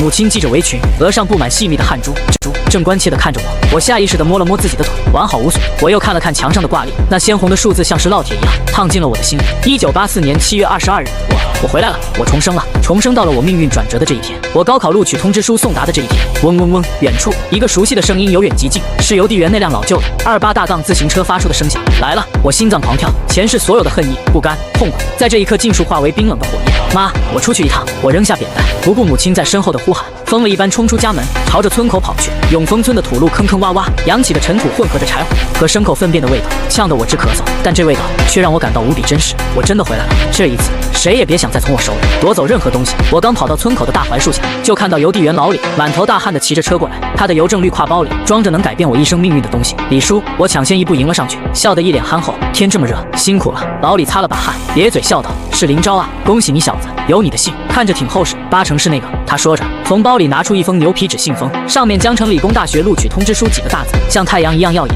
我的理工大学录取通知书几个大字，像太阳一样耀眼。我的手在颤抖，就是他。前世我连他的封面都没摸到。林昭，你在家啊？一个尖利的女声从我身后传来，我不用回头就知道是王鹏的母亲孙丽华。她跑得气喘吁吁，一双三角眼死死地盯着我手里的信封，贪婪和算计毫不掩饰。哎呀，是大学的通知书吧？快给婶子看看，我们家王鹏也就比你差了几分，真是可惜了。他一边说，一边就要伸手来拿。我猛地把手一锁，将信封紧紧抱在怀里，脸上依旧挂着老实巴交的笑容。孙婶，这可不能乱看，得回家让我爸妈先看。孙丽华的手僵在半空，脸色有些难看，但很快又挤出笑容。瞧你这孩子，婶子还能抢你的不成？快回家报喜去吧，你爸妈得高兴坏了。我点点头，转身就走。我知道他不会善罢甘休，前世就是他用一包水果糖从年幼的妹妹手里把我的通知书借去看的，从此再也没有还回来。我一边往家走，一边用眼角的余光观察着他。果然，他并没有回家，而是站在大槐树下，眼神阴冷地望着我的背影，像一条潜伏在草丛里的毒蛇。回到家，父母看到录取通知书，激动得热泪盈眶。父亲这个不善言辞的庄稼汉，手抖得像秋风里的落叶，一遍又一遍地抚摸着信封，嘴里不停地念叨：“老林家祖坟冒青烟了，出大学生了。”母亲则拉着我的手，哭得说不出话来。看着他们苍老的面容，我的心像被针扎一样疼。前世他们因为我的落榜而备受打击，积劳成疾，没过几年就相继去世了。这一世，我不仅要拿回我的人生，还要让他们过上好日子。喜悦过后，我冷静下来，单单拿到通知书只是第一步。王鹏一家在村里势力庞大，他爹王富贵是村支书，有的是办法让我自愿放弃。我必须想个万全之策。我借口回屋，小心翼翼地把通知书藏在了床板下的一个暗格里，这是我小时候藏宝贝的地方，绝对安全。然后我从箱底翻出了前几年用过的旧课本，撕下几张空白的纸，又找出一支笔。前世我在工地上跟一个落魄的老秀才学过几天书法，虽然算不上精通，但模仿个印刷体做到7、8分像还是没问题的。我摊开纸，深吸一口气，开始一笔一画的仿写。录取通知书，林昭同学，自录取你为我校机械工程系84级新生。1个小时后，一封足以以假乱真的录取通知书赫然出现在我面前。当然，仔细看还是能看出破绽的，但这已经足够了。做完这一切，我躺在床上，静静地等待着鱼儿上钩。果然，没过多久，院子里就传来了刘艳清脆的声音：“叔叔，阿姨，林昭在家吗？来了，我生命中最狠毒的2个叛徒一起来。在家吗？来了，我生命中最狠毒的2个叛徒一起来了。”我走出房门，看到刘艳和王鹏并肩站在院子。午后的阳光下，刘艳穿着一件时髦的碎花连衣裙，衬得她皮肤白皙，眉眼动人。她是我家邻居，我们从小一起长大，早就定下了娃娃亲。前世我把她当成生命里的光，愿意为她付出一切。可现在看着她那张巧笑倩兮的脸，我只觉得一阵反胃。她身边站着的王鹏，个子比我高半个头，穿着的确凉白衬衫和新裤子，头发梳得油光锃亮。他看我的眼神带着一丝不易察觉的嫉妒和傲慢。林昭，恭喜你啊！刘艳一见到我就亲热地跑过来，想挽我的胳膊。我不动声色地侧身避开，淡淡道：“谢谢。”刘艳的手僵在空中，脸上闪过一丝错愕。王鹏走上前来，一拳捶在我肩膀上，笑得十分真诚：“行啊，你小子不声不响就考上江城理工了，以后可得照着兄弟我。”我扯了扯嘴角，没说话。前世他也是这样捶着我的肩膀，说着一模一样的话，而我还傻乎乎的把他当成最好的兄弟。母亲热情地把他们迎进屋，拿出家里最好的茶叶招待他们。林昭的通知书呢？快拿出来给我们看看，沾沾喜气。刘艳撒娇道。我心里冷笑，重头戏来了。我装作一副犹豫的样子，看了看我妈，母亲笑着说：“看吧看吧，又不是什么见不得人的东西。”我这才慢吞吞地走进房间，从一个抽屉里拿出了我伪造的那封通知书。刘艳和王鹏立刻凑了过来，两人眼中都闪烁着贪婪的光芒，他们翻来覆复地看着。王鹏甚至还用手指捻了捻纸张的质感，真气派啊！刘艳羡慕地说：“江城可是大城市，林昭，你以后就是城里人了。”王鹏也附和道：“是啊，不像我，只能留在村里跑土了。”他们演得真像，我看着他们就像看2个跳梁小丑。对了，林昭，王鹏话锋一转，状似无意地问道：“去江城报道，得把你的档案、户口都迁过去了，这事儿可得找我爸帮忙。村里开证明盖章，都得他点头。”我心中一凛，这才是他们的杀招。80年代，户籍档案管理极其严格，没有村委会开的证明，我的档案和户口根本提不走。只要王富贵卡住这一关，我的大学就别想上成。前世他们就是用这个借口，从我家里借走了通知书和所有相关证件，说要帮我统一办理，结果一去不复返。我必须先下手为强。我故作天真地问：“这么麻烦吗？那我可得赶紧去办了。”王鹏连忙拦住我：“别急啊，我爸这几天正忙着公社的事，你现在去也找不到他。这样吧，你把通知书和户口本先给我，我回家跟我爸说一声，让他抽空给你办了，办好了我再给你送回来。”刘艳也在一旁帮腔：“是啊，林昭，王鹏哥他爸是村支书，办事。”刘艳也在一旁帮腔：“是啊，林昭，王鹏哥他爸是村支书，办事方便，你就交给他吧，我们还能害你不成？”看着他真诚的眼神，我差点笑出声来。害我？你们何止是害我，你们是毁了我一生。我脸上露出感激的神色，连连点头。那太好了，王鹏，真是太谢谢你了。说着，我便将手里的假通知书和早就准备好的户口本复印件递了过去。王鹏接过东西，眼中闪过一丝得瑟，他以为我这么轻易就上钩了。行，那这事先交给我，你就在家等好消息吧。他拍了拍我的肩膀，一副大包大揽的样子。送走他们后，母亲有些不放心地问：“昭啊，把这么重要的东西交给他们，能行吗？”我安慰道：“妈，你放心吧，王鹏他爸是村支书，不会有问题的。”可心里却在说：问题大了，接下来我需要一笔钱，一笔能让我顺利离开永丰村，去江城报道，并且能支撑我度过大学初期生活的钱。我家里一贫如洗，父母砸锅卖铁也凑不出几个钱，这笔钱还得从王鹏一家身上出。我等了2天，这2天里，王鹏和刘艳一次都没出现过。村里开始有些风言风语，说我考上大学是假的，还有人说我得罪了村支书，大学上不成了。我知道这是王富贵在背后搞鬼，为他们接下来的行动造势。第3天傍晚，刘艳终于来了，她一进门，眼圈就是红的，脸上带着愧疚和为难。林昭，她欲言又止，我装作一无所知的样子，急切地问：“怎么了？是手续办好了吗？”刘艳低下头，声音带着哭腔：“林昭，对不起，王叔叔说你的材料出了点问题，档案提不走了。”我如遭雷击，身体晃了晃，一把抓住他的肩膀，失声喊道：“不可能，我的材料都是正常的。”我也不知道，王鹏哥也去求他爸了，可王叔叔说这是规定，他也没办法。刘艳的眼泪掉了下来。林昭，要不你别去上大学了，我们出去打工好不好？听说南方遍地是黄金，我们一起去挣大钱，好一出感人肺腑的苦情戏。前世我就是被他这番话骗了，我以为他是真的为我好，真的不离不弃。我放弃了追查，心灰意冷地跟着同乡南下，从此坠入深渊。这一次，我看着他精湛的演技，内心毫无波澜，甚至还有点想笑。我猛地推开他，双眼赤红，状若疯狂。我不信，我要自己去找王支书问清楚。说完，我便不顾他的拉扯，着，疯了一般冲出了家门，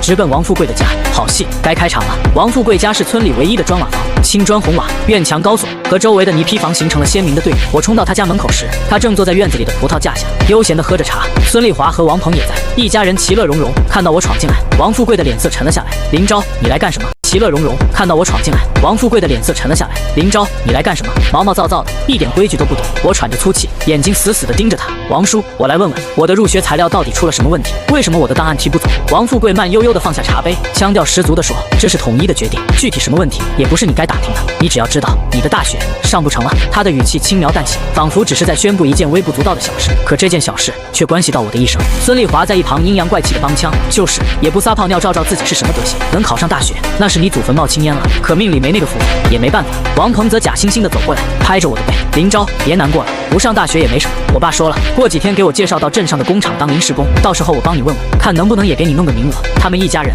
一个唱红脸，一个唱白脸，配合得天衣无缝。我看着他们丑恶的嘴脸，胸中的怒火几乎要喷涌而出。但我知道，现在还不是撕破脸的时候，我必须忍。我扑通一声跪在了王富贵面前：“王叔，求求你了，我给您磕头了。我们家3代贫农，就指望我这一个大学生光宗耀祖，您就高抬贵手，帮帮我吧。”我一边说，一边重重地把头磕在地上，磕得砰砰作响。我这突如其来的举动让他们都愣住了。刘艳也追了过来，看到这一幕，连忙上来拉我：“林昭，你这是干什么？快起来！”我一把甩开他，哭喊道：“我不起来！今天王叔要是不答应，我就跪死在这里。”王富贵皱起了眉头，他没想到我这么不开窍。在村里，他作威作福惯了，一句话就能决定一个人的命运，从没人敢像我这样当面耍赖。院子外的动静很快吸引了不少村民围观，大家对着院里指指点点，议论纷纷。王富贵的脸色越来越难看，他好面子，最怕别人在背后戳他脊梁骨。胡闹！他猛地一拍桌子：“你这是在威胁我吗？来人，把他给我拉出去！”王鹏立刻上来拽我，我死死地抱着王富贵的腿，就是不松手。就在这时，我等待的人终于来了。哎呀，这是怎么了？镇上派出所的户籍警小张骑着自行车，正好路过，看到这边的热闹，便停下来问道：“小张是我远房表哥的朋友，我昨天特意托人给他带了话，说今天可能会有事请他帮忙。”王富贵看到警察，气焰顿时消了3分，连忙换上一副笑脸：“张警官，没什么事，一点小误会。”我趁机大声喊道：“张警官，你来的正好。王支书说我的入学材料有问题，不给我开证明，我的大学上不成了，求你给我做主了。”小张闻言，推着车走了进来，一脸严肃地问王富贵：“老王，怎么回事？这可是考大学的好事，怎么还能不给开证明呢？”王富贵：“老王，怎么回事？这可是考大学的好事，怎么还能不给开证明呢？”王富贵脸色一阵青一阵白，支支吾吾地说：“这个是统一的规定。”“什么规定？”小张追问道。“人家的录取通知书都在这儿，你们村里有什么理由卡着不放？要是入学材料真有问题，也得拿出具体的文件来。要是拿不出来，耽误了孩子的前程，这个责任你担得起吗？”小张的话掷地有声，王富贵被问得哑口无言。他没想到我这个闷声不响的穷小子背后居然还有人。眼看事情要闹大，王鹏急中生智，把我拉到一边，低声说：“林昭，你别闹了，算我求你了，行不行？今天这事就当是个误会，咱们私下解决。”我心里冷笑，知道他们怕了。我抽泣着，装作一副六神无主的样子：“怎么解决？我的大学都上不成了，谁说你上不成了？”王鹏压低声音，凑到我耳边：“我有个办法，既能让你有钱赚，又能保住刘烨，你看怎么样？”我抬起头，眼中闪过一丝疑惑。他见我一动，继续说道：“我爸可以帮你介绍去南方打工，那边挣钱多，但是你和刘艳的婚事恐怕得黄了。她一个女孩子，总不能跟着你去外面吃苦吧？而且她爸妈也不会同意的。”我看着他，心里已经猜到了他的下一步。果然，他话锋一转：“你看这样行不行？你和刘艳退婚，我们家呢也过意不去，就当是补偿你，给你一笔钱。有了这笔钱，你去南方也好有个本钱，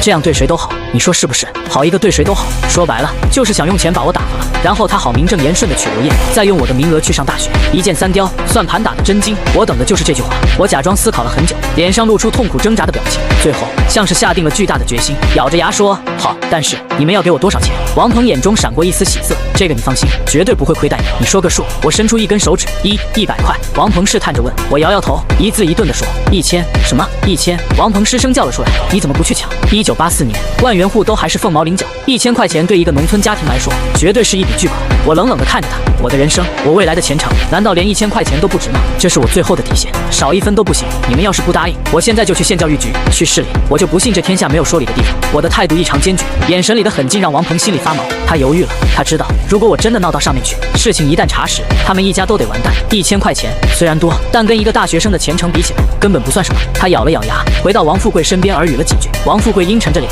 死死地瞪了我一眼，最终还是不情愿地点了点。边耳语了几句。王富贵阴沉着脸，死死地瞪了我一眼，最终还是不情愿地点了点头。好，1000就1000。王鹏走了回来说，但你必须写个退婚协议，就说你自愿放弃和刘艳的婚约，并且以后永不追究此事。可以，我爽快地答应了。还有，他补充道，通知书和户口本得交给我们。我心中冷笑，图穷匕现了。我点点头，没问题，一手交钱，一手交货。就这样，在一场精心设计的闹剧之后，我不仅摆脱了刘艳这个包袱，还从仇人手里拿到了我开启新生活的第一桶金。拿到钱的当晚，我就离开了永丰村。我没有告诉任何人，包括我的父母，我只给他们留了一封信，说我出去闯荡了，让他们别担心，我不敢不走。王富贵那种睚眦必报的人，今天被我讹了一大笔钱，丢了这么大的人，绝不会善罢甘休。我若继续留在村里，天知道他会用什么阴损的招数来对付我。夜色如墨，我背着一个破旧的帆布包，里面装着我全部的家当，几件换洗的衣服，一些干粮，以及那封被我用油纸包了一层又一层的真正的录取通知书。怀里揣着那1000块钱，沉甸甸的，像一块烧红的烙铁。我站在村口的土坡上，回头望了一眼那片我生活了18年的土地，远处几点零星的灯火在黑暗中摇曳，显得那么微弱。再见了，永丰村，再见了。我屈辱的过去。当我再次回来时，我将不再是那个任人宰割的林昭。我没有直接去江城，是那个任人宰割的林昭。我没有直接去江城，离9月开学还有1个多月，我需要找个地方落脚，好好规划一下未来。更重要的是，我需要让自己变得更强大。前世我虽然能考上大学，但因为出身农村，眼界和知识面都十分狭窄。一旦到了大学里，面对那些多才多艺、见多识广的城里同学，肯定会自卑的抬不起头，这会导致我错过很多机会。这一世我绝不能重蹈覆辙。我坐上了去临县的班车，在县城的一个建筑工地上，我找到了一份小工的活。白天我在工地上挥汗如雨，搬砖和水泥，什么脏活累活都干。工头看我虽然瘦，但手脚麻利，能吃苦，对我颇为赏识。晚上工友们都在打牌喝酒、吹牛聊天，我则躲在工棚的角落里，就着一盏昏暗的灯泡，贪婪的阅读。我用打工赚来的钱买了很多书，高中的课本我重新捡起来复习，巩固基础。我还买了很多文学名著、历史地理，甚至还有一些关于经济和管理的启蒙书籍。知识是改变命运最强大的武器，这一点我比任何人都有更深刻的体会。我的身体在烈日下变得黝黑而结实，我的内心则在知识的海洋里变得丰盈而坚定。时间飞逝，转眼就到了8月底，我辞掉了工地上的工作，结算了工钱。1个多月下来，我不仅没花那1000块本金，还额外攒下了300多块。我买了一张去江城1个多月下来，我不仅没花那1000块本金，还额外攒下了300多块。我买了一张去江城的火车票，绿皮火车哐当哐当，载着满车的希望与梦想，向着远方驶去。我靠在窗边，看着窗外飞速倒退的田野和村庄，心中感慨万千。江城，我来了！王鹏、刘艳，你们准备好迎接我了吗？偷走我人生的人，我会让你们亲眼看着我是如何把它一点一点的夺回来。江城火车站人声鼎沸，空气中弥漫着南腔北调和劣质烟草的味道。我背着帆布包，挤出拥挤的人潮，第一次踏上了这座前世让我魂牵梦萦的城市。高楼、汽车，穿着时髦的男男女女，所有的一切都让我感到既新奇又陌生。我没有急着去学校，而是在火车站附近找了个最便宜的小旅馆住下。接下来的2天，我熟悉了去江城理工大学的路线，又去买了2身像样的衣服。人靠衣装，我不能再以一副乡下穷小子的模样出现在大学校园里。9月1日是江城理工大学新生报到的日子，我起了个大早，把自己收拾得干干净净，换上新买的白衬衫和蓝布裤子，整个人看起来精神焕发。我将那封真正的录取通知书小心地放进贴身的口袋里，然后我深吸一口气，朝着那个决定我命运的地方走去。江城理工大学的校门口彩旗招展，人头攒动，到处都是前来报到的新生和送行的家长，一张张年轻的脸上洋溢着对未来送行的家长，一张张年轻的脸上洋溢着对未来的憧憬和希望。我站在校门口的梧桐树下，静静地等待着。我知道他们一定会来，而且一定会是全家出动来炫耀他们的胜利果实。果然，上午9点左右，一辆黑色的伏尔加轿车停在了不远处，这在当时可是不折不扣的豪车。车门打开，王富贵舔着肚子，满面红光地先下了车，接着是打扮得花枝招展的孙丽华，然后是王鹏，他穿着一身崭新的西装，头发梳得油光瓦亮，脸上挂着志得意满的笑容。最后下车的是刘艳，她穿着一条漂亮的连衣裙，亲密地挽着王鹏的胳膊。小鸟依人，他们一家人加上一个未来的儿媳妇，众星捧月般的簇拥着天之骄子王鹏，朝着校门口走来。那场面要多风光有多风光。王富贵甚至还跟迎新的老师热情地握手，大声介绍着：“老师您好，这是我儿子林昭。对，考了咱们学校机械工程系的那个林昭。”他特意加重了林昭2个字的发音，生怕别人不知道。周围的人都投来羡慕的目光。我看着这一幕，嘴角的笑意越来越冷。是时候了，我从树后走了出来，径直朝着他们走去。站住！我的声音不大，但却清晰地传进了他们每个人的耳朵里。他们脸上的笑容瞬间凝固了。当他们看清来人是我时，每个人的表情都像是见了鬼一样。林昭，王鹏的舌头都打了结，脸刷的一下就白了。你怎么会在这里？孙丽华最先反应过来，她一个箭步冲到我面前，压低声音，恶狠狠地骂道：“你个小畜生，阴魂不散！你来这里干什么？我们不是给你钱了吗？”刘艳也吓得花容失色，躲在王鹏身后。不敢看我，只有王富贵还算镇定，他眯着眼睛，阴冷地盯着我。林昭，你想干什么？我警告你，这里是大学，不是你们村，由不得你胡来。我没有理会他们的叫嚣，而是将目光投向了那位负责迎新的老师。我从口袋里缓缓地掏出了我的录取通知书，递了过去。老师您好，我叫林昭，也是来报道的新生。然后我指着王鹏，一字一顿地说道，而他叫王鹏，他手里的那份录取通知书是假的，他是冒名顶替我的骗子。我的话如同一颗重磅炸弹，在人群中炸响，所有人的目光都聚焦在了我们身上。迎新老师愣住了，他接过我的材料，又看了看王鹏，脸上写满了困惑。王鹏彻底慌了，他指着我，声嘶力竭地喊道：“你胡说，你血口喷人！我才是林昭，他是个疯子，我是不是疯子？查一查档案就知道了。”我平静地看着他，眼神里充满了怜悯。王鹏，你以为天衣无缝，可惜你偷走的东西终究不属于你，把他给我抓起来！他这是诬告，是诽谤！王富贵气急败坏地吼道，甚至想上来对我动手。王富贵气急败坏地吼道，甚至想上来对我动手。学校的保卫科人员立刻围了上来，将我们隔开，都别吵了，跟我去招生办公室。迎新老师意识到了事情的严重性，脸色严肃地说道。招生办公室里气氛凝重到了极点，学校领导、系主任、保卫科长都来了。2份林昭的录取通知书摆在了桌子上，王鹏一家还在负隅顽抗。王富贵拍着桌子，唾沫横飞。我儿子就是林昭，我们有村里开的证明，他那个肯定是伪造的。孙丽华则坐在了上撒泼打鼓，哭天抢地，没天理了，穷小子眼红，诬陷我们家大学生啊！然而所有的狡辩在事实面前都苍白无力。学校很快从教育局那里调来了我的高考档案、照片、笔记、准考证号，一项一项核对下来，铁证如山，我才是那个真正的林昭。当系主任宣布王鹏冒名顶替事实成立，取消其入学资格时，王鹏扑通一声瘫倒在地，面如死灰。孙丽华的哭声也戛然而止，像是被掐住了脖子的鸡。王富贵的脸上血色尽退，他知道一切都完了，事情并没有到此结束。冒名顶替上大学，在当时是足以轰动全省的大案。学校立刻报了警，警察的介入像推倒了第一块多米诺骨牌。王富贵利用职权伪造公章和证明的罪行被揭露了出来。紧接着，专案组在调查中又顺藤摸瓜，查出了他多年来贪污公款、欺压村民等一系列犯罪事实。王富贵数罪并罚，被判了15年有期徒刑。孙丽华作为共犯，伪造文书，判了3年。而王鹏冒名顶替，被判处3年监禁。至于刘艳，他虽然没有直接参与，但也构成了包庇和知情不报，被判了1年缓刑。一个曾经在永丰村作威作福的家庭，就这样在短短半个月内彻底灰飞烟灭。我终于办完了所有的入学手续，正式成为了江城理工大学的一名新生。当我第一次躺在宿舍的床上，看着窗外明媚的阳光，我有一种恍如隔世的感觉。被偷走的人生终于回到了正轨。大学4年，我像一块干涸的海绵，疯狂地吸收着知识的养分。我珍惜每一分每一秒。别人在谈恋爱、玩乐的时候，我在图书馆；别人在睡懒觉的时候，我在操场晨读。我不仅专业课成绩名列前茅，还自学了英语和管理学，连续4年拿到国家1等奖学金。毕业时，我放弃了分配到国营大厂的铁饭碗，毅然决然地带着全部积蓄南下特区。我知道，属于我的时代才刚刚开始。凭借着远超这个时代的眼光和知识，我抓住了改革开放的每一个风口，从机械加工做起，一步步建立起自己的工厂，创办了自己的公司。10年后，当我再次回到永丰村时，我已经是国内知名。10年后，当我再次回到永丰村时，我已经是国内知名的青年企业家。我是回来给父母迁坟的，我把他们的坟迁到了城里最好的陵园。站在崭新的墓碑前，我轻声说：“爸妈，儿子没给你们丢人。”在村里，我见到了赵婶，她拉着我的手，唏嘘不已。从她口中，我得知了王鹏和刘艳的近况。王鹏出狱后性情大变，终日酗酒，人也废了。有一次喝醉了酒跟人打架，被人打断了腿，成了个瘸子，和我前世的命运何其相似。刘艳因为有案底，找不到好人家，最后嫁给了村里的一个光棍，日子过得十分潦倒。听说她时常坐在河边发呆，嘴里念叨着我的名字，人也变得疯疯癫癫的。听完这些，我的内心没有一丝波澜。恨吗？或许曾经有，但现在他们对我而言不过是2个无关紧要的陌生人。当我站在更高的地方，看到了更广阔的世界，那些曾经让我咬牙切齿的仇恨早已变得微不足道。他们最好的报复不是我的报复，而是他们自己停滞不前的人生。他们永远地烂在了过去的泥潭里，而我则走向了光明的未来。离开村子的时候，我回头看了一眼，夕阳下炊烟袅袅，一切仿佛都没有变，但我知道一切都已经变了。我的人生再也不是那个任人摆布的妻子。我抬头看向天空，骄阳正好，温暖而耀眼，那本该属于我的阳光，终究还是被我亲手夺了回来。